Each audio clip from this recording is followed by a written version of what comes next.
Oh, good morning, everybody. Hey, I'm here on a special day, man, hanging out with my boy. We live here on Jim on Base. My name is Sam Moses.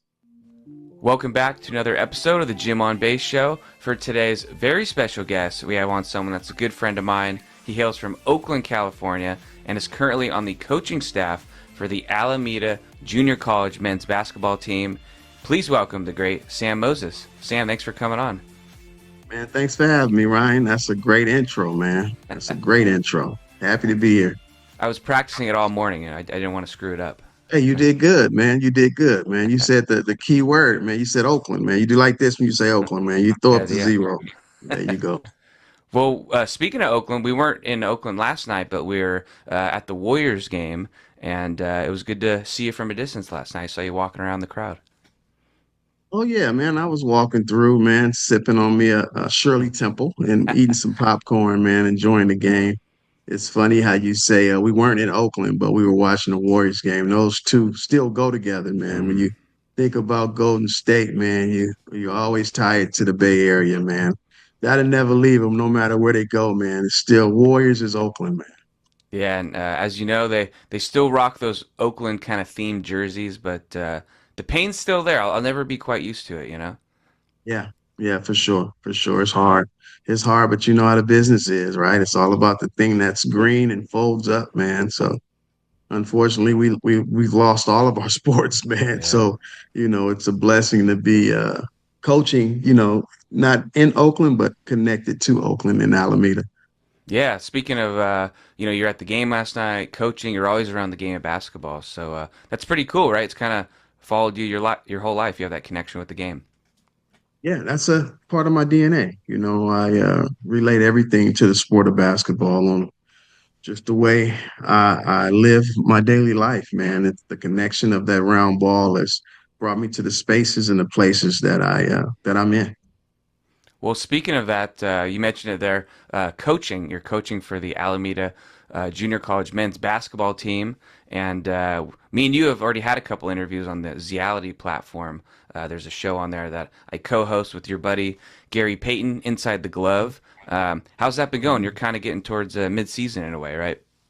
Yeah. Speaking on the platforms, the Alley it's a great platform, man. It gives you the 360 inside look of how we do things, and you can go back into it and reenact and speak over what actually happened, so Mm. it can keep you present as if you were there, which is amazing technology. That Deepak is the CEO of the operation, and it's going well. So season, man, we start off a little bump. Well, actually, we started off good and then we hit a rough patch because we had a couple of injuries. Mm. And so we had to kind of figure out and readjust the lineup. And, in basketball, you go through waves of play. So now I think we're trending in the right direction as we move into the second half of our season. Right now, we're sitting second place in our league, which is great. So everything's going good. And if people want to come catch a game, your home games are obviously in Alameda, California. They can see you guys hard at work, and they can always look over and see you taking notes on the clipboard. You're always taking notes. Oh yeah, man. I'm pecking away, man, keeping my stats, making sure everybody's on point, and just really pitching into these kids, man. You definitely could come see us at the college. All of our home games tip off at 6 p.m. I know that's kind of early, but we don't have a girls program. We're the only sports program on the campus, which is good and bad at the same time, but we get a lot of support. We get a lot of support. And last thing on that, you guys have a really nice arena, basketball gym. I was really noticing that the other day when I was there.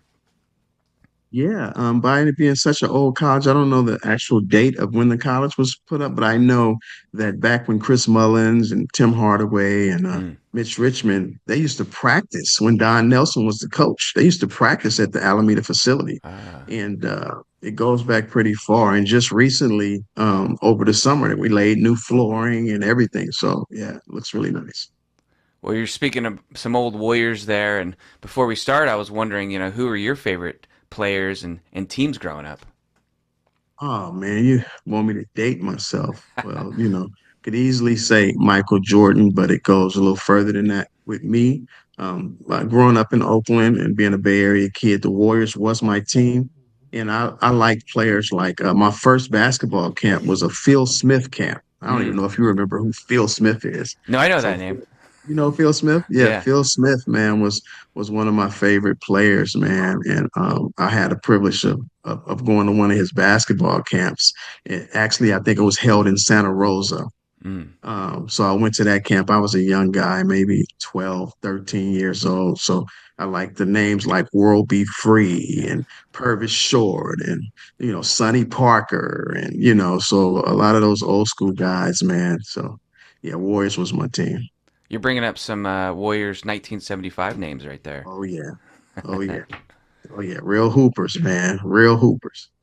Well, I wanted to ask you that too because I was wondering what your autograph or memorabilia collection is like. Because I remember, I think at Gary Payton's foundation, I remember you got like a George Gervin card signed. So you probably got some good stuff tucked away. Oh man, yeah, I don't want to talk about it. I don't want my security team to get overworked, man, if I give up too much information, man. But I have a pretty wide collection of amazing things, man. I have the first Warriors championship ball. Hmm. Not the first of the Steph Curry, Klay Thompson, Draymond Green championship together. I have the ball. It was given to me by Bob Myers, Wow. the general manager, and it's signed by everyone. It has a certificate, authentic card attached to it. I have that up in the trophy case. So that's yeah, that's one of my prizes right there. So I'm gonna hold on Yeah. to it. Told my son it's his. It's just sitting in the case, uh, waiting on him to do whatever he wants to do with it. Nice. That's a good one right there. Yeah. Well, one thing I wanted to mention too is I think you're good friends with Gary Payton, obviously. So, but you guys grew up playing baseball, right? It wasn't basketball. Yeah, no, man. And most of, if you go to the list of basketball players, man, they touched on baseball before they even touched basketball. We all played baseball coming up. That was the sport. And I think what changed for us is that, baseball is such a slow paced game. And then you have all these kids with all this energy that just needs to run around and bounce their heads off the wall. And we got a hold of that round ball, man, and just took basketball and ran with it. But yeah, we were baseball. I was a pretty good baseball player. Let my dad say it, tell it. That's what I should have said. He said that's you should have stuck with growing to be just 6 feet, man. You should have stuck with baseball. Well, Yeah. one of my first guests of the podcast was having the great Vida Blue on the show, and yeah, I thought it was cool because I was going to ask you. He had told me a story where, as you know, MC Hammer was grew up being the bat boy for the A's. That boy. Yeah. Yeah, and after Yeah. games, Vida said he would drop off Hammer. I think he lived off High Street. So, did you Yeah. have any run-ins with the great Stanley Burrell? Oh yeah, yeah. I know Stanley Burrell. Yeah, I used to try to do my dance moves like him. But yeah, we all grew up together. He's a few years older than me. He actually moved to a city, Tracy, not far from where my parents' home is. My town. And oh yeah, oh yeah. So yeah, no, I grew up knowing him, being around him a few times. Of course, when we were younger, going out to clubs, you would see him out dancing, him and his crew having a good time, man. So he was destined to be a superstar. Well, speaking of growing up and being in Oakland, there had to be certain basketball courts that maybe you grew up going to or ones that stood out, right? Because I know one that comes off the head immediately for me is Mosswood Park. That was where a lot of talent would meet up and play, right? Yeah, yeah. Everybody speaks on Mosswood. Mosswood is a old destination, and a lot of older players played there, like in the early '70s and stuff like that. There, but when I came up, Mosswood was a place where we used to play 3-on-3. So Budweiser used to host a 3-on-3 tournament Mm. there every year, and it was the biggest 3-on-3. The winner would get invited to go play at Venice Beach for the championships. You would play the Southern Cal teams in 3-on-3. Mm. So it was a big deal. In the very last year they did it, I forget what year it was, but they had divisions. And me and three of my buddies, we played in the 6 foot and under division, and we actually won it. Hmm. And won it. It was a big deal. I hit the winning free throw to Oh, win the there you go. game. We got invited to Venice Beach, man. We get out there to Venice Beach, and we're in LA. We're young, and we went out the night before, and we were late to the opening game. So we get there late, man, and they had these sub guys playing under our team name because they had to have a game. And we get there, the score is about 12-2.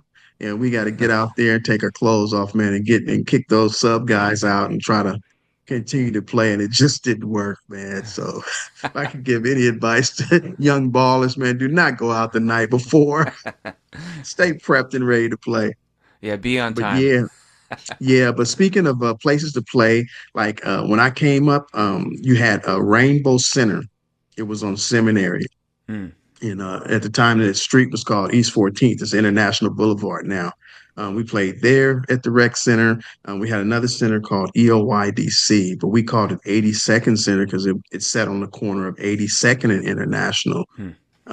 Of course, you had your boys clubs. You had 85th Boys Club where we played a lot of ball, and you had another little center. It was a YMCA. It was on 45th. Those were the general places that we played growing up, but you didn't have much time to play. You know, they would because all of them was used for multi purposes. So you might get two good hours to Hmm. play ball. But the good thing was, and the bad thing, if you were a decent player, you would get on the court first, get your chance to play. But the lesser tier player would usually just be there to watch because they would never get on the court. So it was good competition, man. Everybody competed, and those were the locations that we grew up playing in Oakland. Well, have you ever wondered, as you know, we've talked about before, there's so many great athletes that have come out of the Bay Area, especially Oakland. But you ever wonder, like, why? Like, it just seems so rich with talent. I wonder why that is. Yeah, I just think because everybody, loved the sport and loved what they did. And I think it's for any city. Not giving Oakland any more props than any other city, but just growing up the way we grew up, man, it was always competition, and we were raised to compete against each other. So the way they do things now is buddy up and try to get the best players on the best teams and all that. We didn't do that. Like I grew up in East Oakland on 82nd, and I had my group of people. And if we went outside of our city, our group of people would stay with our group of people and play. It wasn't like we were joining forces with the other guys who were really good. We wanted to knock them off, So I think that's what made you tough and want to go after it. Like I knew if I stepped on the court and if another guard was supposed to be the man, I wanted to challenge myself and not be on his team. I wanted to go at him. So I think that's what made you uh, a strong player Yeah. and the will to compete. Well, this one's a little bit tougher question. I don't know if it's fair to ask, but all the great players that have come out of Oakland, who's the best Oakland athlete in your opinion? It's a lot of athletes Yeah. out there that you wouldn't even know. The best players didn't even make it, man. It's a lot of guys that you probably walking by that's fell on hard times or homeless or on drugs, man. Mm. It's so many of them that's really good that don't get the recognition. If you're talking about guys who made it that came out of Oakland, um, it's so many. They're all good in their own way, but it's so many guys that people wouldn't even know that's really good in the game. So the guys who made it just got lucky because it's the luck of the draw. Yeah. I know you probably heard of Hook Mitchell. Yeah. So Hook Mitchell grew up on hard times, really good basketball player. Everybody called him a playground legend and all of those good things. About my height, 40, 45-inch vertical, jumping over cars and all that stuff. All that stuff is very true. I even played basketball with him. So he played his last collegiate basketball with me. We played together Hmm. at Cal State Hayward. We were on the same team. We were the starting guards and at times, but people wouldn't know that most times he didn't even start.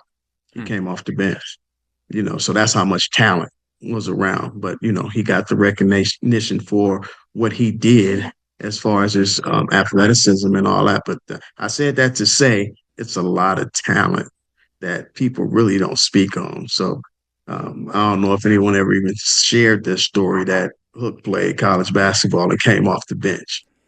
You Yeah, know that's what I mean? crazy. So It's just telling you how much talent was really around.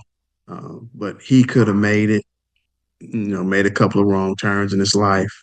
And, you know, it was his downfall, but he's still here. I still talk to him, give him a hug, give him what he needs when I see him, then he goes about his business. But a lot of talent in Oakland, man, that just got lost. Hmm. And I hate that, but it's a lot of talent. Well, when you're coming up, playing ball, hanging with your friends, since I'm a big music guy, what kind of music are you into? What were you jamming coming up? Anyone stick out? Um, I always been a smooth dude, man. So I was always a R&B type of guy, man. I was a Keith Sweat, man, and I like Luther, man. I was real laid back and chill. I've been married 27 years, so my wife probably can hear me talking, but I love the ladies, man, and I loved just being smooth, But if I was to switch it over, I like hip hop too, man.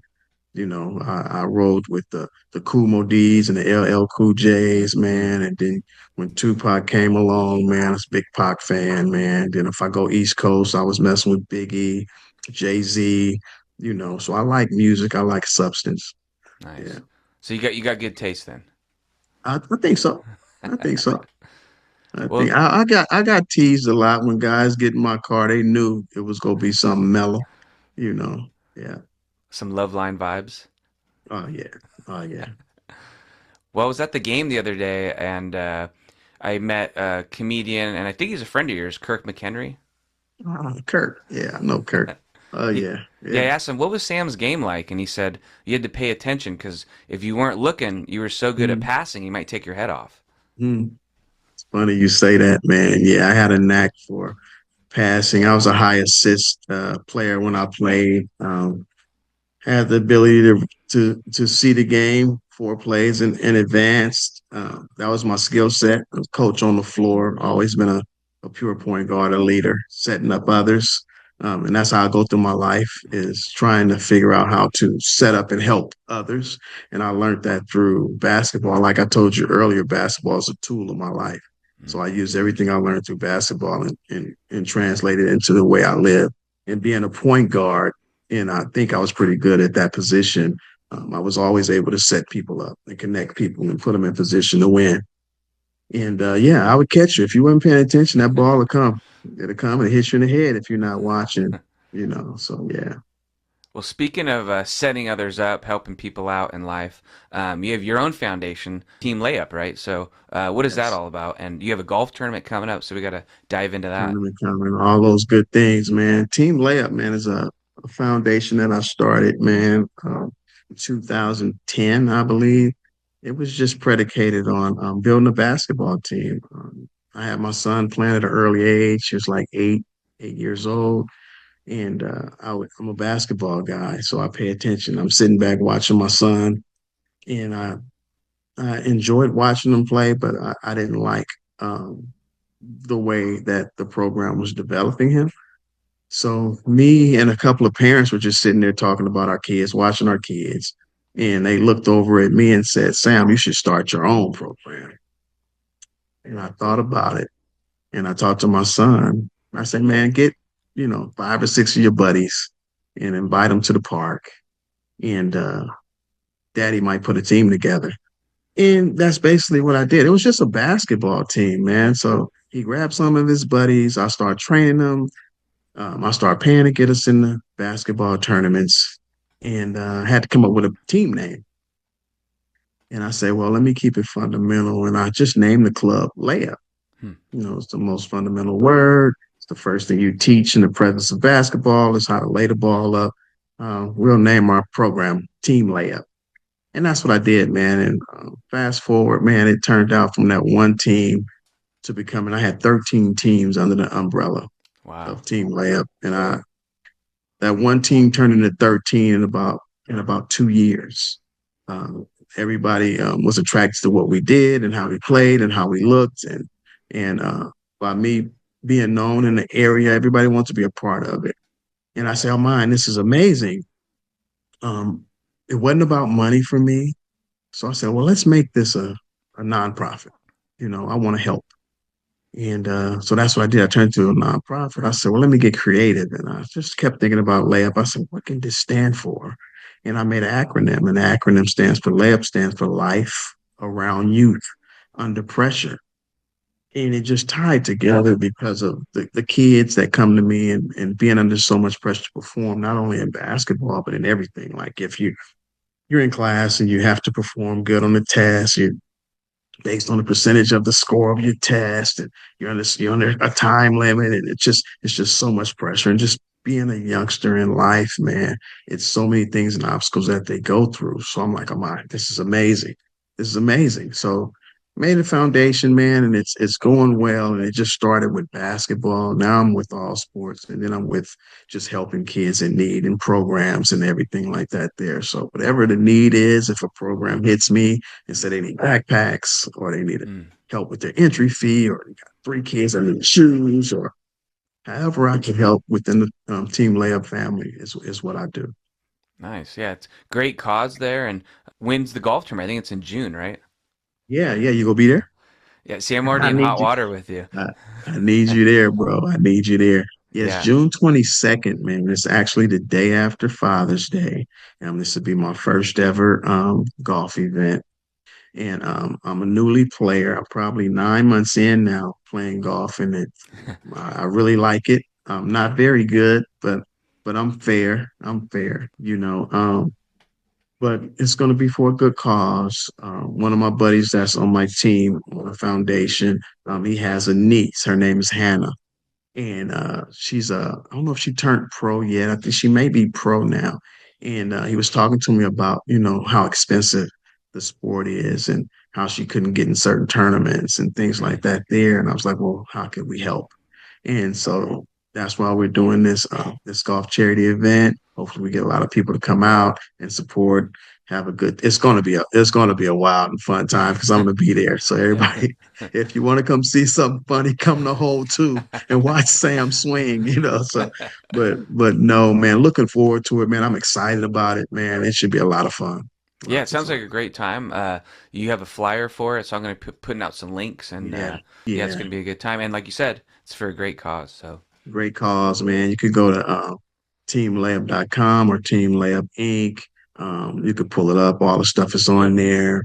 But more information to come. We're putting everything together. We just had a powerful meeting yesterday mm. on some of the sponsors that we're going after and for support. But it should be a really, really full event, man, with lots and lots of people. If everybody loves me like they say they do, they'll come out. Yeah. Yeah, the only problem, I think I'm in Portugal right during those days, so I'm in hot Yeah, water with yeah, you. yeah. Well, you always on the move, Ryan. Gym on base never stops, man. You always moving somewhere, man. It's no telling where you are now, man. Where are you now, man? I'm in my closet in the exotic city of Walnut Creek, so I'm finally at Oh, home for once, you know? see that? You see your closet? Your closet is bigger than most bedrooms, man. See? The ball's always rolling, as you know. Doesn't stop, man. It doesn't stop. Well, if people like this interview, they can catch more of me and you on. We mentioned it a little earlier, the Zeality platform, and if people don't really know what that means or is, you can go to zeality.com, and like you said, there's 360 cameras, and basically it's like almost like a podcast where me and you are talking about an event, and then people can they call it relive. They relive it like they were there. They can watch video clips unfold as we talk about the event, and it's really like an immersive experience, right? Yeah. It's pretty dope, man. Um, I heard you guys are setting up some things where you can purchase merch through what you see, what you like. It's so many opportunities for so many different corporations to be involved in what we're doing. So I think it's the next wave, man. Yeah. I think it's the next wave for sure. Yeah, we're in on the ground floor, and I'm excited. It's only going to be up from here, so Oh yeah. check out Zeality. And Sam, I got one last thing. I'm starting a new thing called the Gym on Base Challenge. So I'm going to hit you with Okay. some quick questions and Okay. just kind of a fun get to know you process. So you ready to do the Gym on Base Challenge? Gym on base challenge. What you got for me? All right, the first one. Who was your very first concert? My very first concert, as I can remember, was Natalie Cole. Mm, wow. Like I told you, I was a smooth guy, man, and my mom took me to a Natalie Cole concert. I think I was probably 11 years old, man. I was a fan Wow. of Natalie Cole. Yes. You starting off Do setting you the know bar who high. Natalie Cole is? I know who Nat King Cole is. That different or? Uh, yeah. Natalie Cole's female singer, man. Oh, okay. She is amazing. Yeah. Well, I'll be checking her out after this. And what do you love most about what you do? And you can take that however you want with basketball or being Yeah, involved. man. I think I think I'm here. My purpose in life is to serve people. I think that's what my purpose is. Everyone has a purpose. I think I'm here to serve. And what excites me is when I touch someone's life and then they come back and they just say, "Man, thank you." That means the world to me when I could help someone, whatever it is, in any kind of way, because I'm here to serve in any way I can. So for someone to tell me, "Man, thank you. You helped me," that means everything to me. And what's something you learned maybe later in life that you wish you knew sooner? Does anything pop out? Everyone's not honest. Mm, Everyone's not you. You have to say true to who you are. Like the way I give and serve, everybody doesn't give and serve. And yeah, I would think that everyone had it in their heart to do that, but it's not true. Yeah. yeah. That's a good point there. This one again, you can take it however you want. What's one thing you wish you were better at in life? Could be career, could be personal, could be golf. golf, golf for sure. No, I'm pretty satisfied with Mm, the person that I am, man. Um, I'm always willing to learn, so my mind is always open to learn and experience new things. But being better at something, I think I'm learning every day. So I will every day continue to be better. And last one here. Who's someone in your life that you would say was maybe like the first person to believe in you or had like an impact on you like that? Outside my parents, and of course your parents, right? Hmm. Probably, if I was to say, probably my second grade teacher. Her name was Miss Green. She recently just passed in Hmm. 2025, but I can remember that far back, man, on how she played a big impact in building confidence in me. Yeah, second grade teacher, Miss Green. The great Miss Green. Yes. Well, Sam, I gotta say, thanks for doing the Gym on Base challenge. I'm gonna start putting that in my interviews. Man, And put that in, man. I hope I did all right with that challenge, man. That was some tough questions. You made me think back, man. That no, was it's good. pretty cool. You were quick. You were quick too. So I gotta say, it was fun to. It's always fun to chat with you. Thanks for coming on the show, and I'll see you probably very soon. So thanks for giving me some time, Yeah, Sam. man, for sure, man. Hey, you guys better jump on Jim on base, man. Follow my guy, man. He got it going on. Man, I love this guy, man. He's always catching me on the golf course when I'm missing the ball. But the game's coming up. I see your Instagram stories. You're making improvements. Oh, I appreciate that, You're man. better I than me. really, I appreciate that, man. So yeah, like I said, I love the game, man. I'm being instructed by a 12-year-old kid named Zayden, man. Oh And, yeah, and that's the honest truth, man. He's 12 and he's amazing. And he's giving me pointers, man. So I'm loving it. awesome. Well, Sam, thanks again for the time, and I'll see you soon. All right, buddy. I'll see you. Jim on base, baby.